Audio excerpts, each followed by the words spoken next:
રાજકોટ મહાનગરપાલિકા દ્વારા વર્ષોથી આ રીતે ચકલી દિવસનું સેલિબ્રેશન કરવામાં આવે છે। ત્યારે નાગરિકોને માળા વગેરે આપવામાં આવે છે, વિનામૂલ્યે આપવામાં આવે છે અને ચકલીઓના સંવર્ધનનું આ એક ખરેખર ખૂબ સારું પગલું સિટી લેવલે અર્બન વિસ્તારમાં થઈ રહ્યું છે। નાગરિકો આમાં ખૂબ ભાગ બને અને આ આખી એક ઇકોસિસ્ટમ છે એની અંદરના ખૂબ એક્ટિવ પાર્ટિસિપન્ટ બને એવી અમારા તરફથી શુભકામનાઓ તમને। Thank you. આજે રાજકોટ મહાનગરપાલિકા દ્વારા વિશ્વ ચકલી દિવસ નિમિત્તે દર વર્ષની જેમ આ વર્ષે પણ છેલ્લા 16 વર્ષથી ચકલીના માળા અને પાણીના કુંડાનું વિતરણ કરવામાં આવે છે।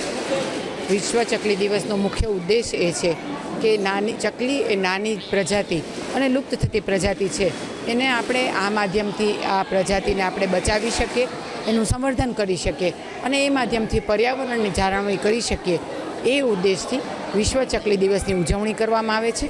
દર વર્ષની જેમ આ વખતે પણ ખૂબ મોટી સંખ્યામાં રાજકોટના તમામ શહેરીજનો આ પ્રજાતિ કે જે ચીંચી કરતી આપણા આંગણાને પણ જીવંત રાખે છે, પર્યાવરણને પણ જીવંત રાખે છે, ત્યારે આપણી પણ એક નાગરિક તરીકેની જવાબદારી છે કે એક જીવદયાના ભાવથી આપણે આ પ્રજાતિનું વધુને વધુ સંવર્ધન કરી શકીએ અને આ લુપ્ત થતી પ્રજાતિને વધુને વધુ ઉજાગર કરી શકીએ એ માધ્યમથી આ વિશ્વ ચકલી દિવસની ઉજવણી કરવામાં આવી રહી છે। ત્યારે આ સર્વેને પ્રજાજનોને આપના માધ્યમથી હું વિનંતી કરું છું કે આપણે આ પ્રજાતિને વધુને વધુ બચાવીએ અને જ્યારે હવે ગરમીના દિવસો આવી રહ્યા છે ત્યારે પાણીના કુંડાના માધ્યમથી દરેક પક્ષીઓને પાણી આપીને દરેક પક્ષીઓને પણ એના જીવનું સંવર્ધન કરીએ એ જ સૌને આજના દિવસે અભ્યર્થના।